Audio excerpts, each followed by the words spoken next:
নমো নমঃ সুপ্ৰভাতম শ্ৰীমদ ভগৱদ গীতামৃত। আজি শ্ৰীমদ ভগৱদ গীতাৰ বিশ্বৰূপ দৰ্শন নামৰ একাদশ অধ্যায়ৰ ৪৯ সংখ্যক শ্লোক।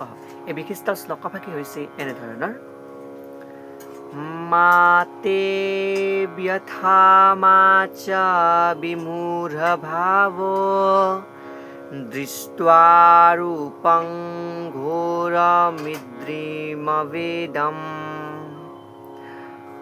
ব্যপেতভিঃ প্ৰীতমনঃ পুনস্ত্বং তদেব মে ৰূপমিদং প্ৰপশ্যা।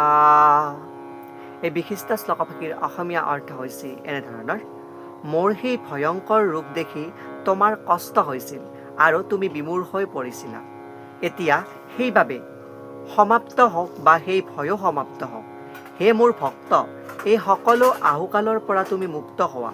নিৰ্ভয়ে প্ৰফুল্ল মনেৰে তুমি চাবলৈ বিচৰা মোৰ এই ৰূপটো চোৱা বুলি কোৱা প্ৰসংগত ভগৱান শ্ৰীকৃষ্ণই সখা অৰ্জুনৰ আগত ভগৱান শ্ৰীকৃষ্ণৰ প্ৰতি থকা যি শ্ৰদ্ধা ভক্তিৰ ফলত বা পুণ্যৰ ফলত লাভ কৰা যি বিশ্বৰূপ দৰ্শন লাভ কৰি যি শংকিত হৈ পৰিছিল, সেই শংকা দূৰ কৰাৰ পৰিপ্ৰেক্ষিতত, বিমূঢ়তা দূৰ কৰাৰ পৰিপ্ৰেক্ষিতত ভগৱান শ্ৰীকৃষ্ণই সখা অৰ্জুনক তেওঁৰ বিশ্বৰূপ ধাৰণ কৰাৰ পৰৱৰ্তী পৰ্যায়ত তেওঁৰ যি মুখ্য আদৰ্শ স্বৰূপ, আধ্যাত্মিক স্বৰূপ, সেই নাৰায়ণ স্বৰূপটো দৰ্শন কৰাবলৈ অগ্ৰসৰ হৈছে। এই প্ৰসংগত ভাষ্যকাৰে উল্লেখ কৰিছে যে ভগৱদ গীতাৰ প্ৰথমতে তেওঁৰ পূজনীয় পিতামহ গুৰু ভীষ্ম আৰু দ্ৰোণক বধ কৰিব লাগিব বুলি অৰ্জুনৰ বৰ চিন্তা হৈ পৰিছিল। কিন্তু অৰ্জুনক কৃষ্ণই তেওঁক কৈছিল যে তেওঁৰ পিতামহক বধ কৰাৰ বিষয়ে চিন্তা কৰিব নালাগে।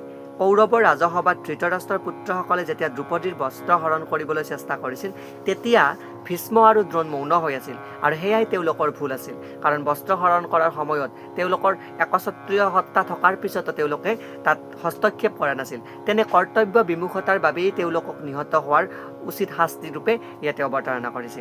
আৰু কৃষ্ণই অৰ্জুনক বিশ্বৰূপ দৰ্শন লাভ কৰা এইটো বুজাইছিল যে এই নীতিগত বিহিতভাৱে কামৰ যি উক্ত লোকসকলৰ ইতিমধ্যে বধ হৈয়ে আছে। অৰ্জুনে কেৱল গাণ্ডীৱ ধাৰণ কৰি শৰ নিক্ষেপ কৰিবহে লাগে। এই সকলো কাৰ্য ইতিমধ্যে সুচাৰুৰূপে পালন হৈয়ে আছে, আৰু এই প্ৰসংগত কোনো ভয় কৰাৰ কাৰণেই হ'ব নোৱাৰে। বিশ্বৰূপ প্ৰদৰ্শনৰ আচল উদ্দেশ্যই হৈছে যি বিষয় হিচাপে অৰ্জুনে জানিব পাৰিলে, তেতিয়া অৰ্জুনে কৃষ্ণৰ চতুৰ্ভুজ ৰূপটো চাবলৈ আকৌ ইচ্ছা প্ৰকট কৰিছিলে, আৰু কৃষ্ণই তাকো দেখুৱালে। ভক্ত এজনৰ বিশ্বৰূপৰ বিষয়ে বৰ আগ্ৰহ নাথাকে, কাৰণ এই ৰূপে মধুৰ প্ৰীতি ভাৱৰ আদান প্ৰদানৰ বাবে কোনো সুবিধা নিদিয়ে। কিন্তু ভক্তই হয় যে এনে সুচাৰুৰূপে সুবিধাৰে ভগৱান কৃষ্ণৰ যি আধ্যাত্মিক ৰূপটো, সেই আধ্যাত্মিক ৰূপটোহে চাবলৈ ইচ্ছা কৰে। কৃষ্ণৰ যি দ্বিভুজ ৰূপত দেখা পোৱাৰ পৰম পুৰুষ পৰমেশ্বৰৰ আগত পোনপটীয়াকৈ ভক্তিভাৱেৰে অনুভূতিৰ আদান প্ৰদান কৰিব পাৰে, সেয়া বিশ্বৰূপ দৰ্শন লাভ কৰাৰ পিছত বা নাৰায়ণ ৰূপটো বা বিশ্ব ব্ৰহ্মাণ্ডৰ ৰূপ দৰ্শন কৰাৰ পিছতো সেয়া সম্ভৱপৰ হৈ নুঠে, যিটো ভগৱান কৃষ্ণৰ যি বিশ্বৰূপ দৰ্শন লাভ নকৰাৰ আগত, তাৰমানে কৃষ্ণৰ আগত অৰ্জুনে প্ৰকট কৰিব পাৰিছিল। এয়াই উক্ত বিশিষ্ট শ্লোকভাগীৰ সৰল গুড়াৰ্থ। ধন্যবাদ।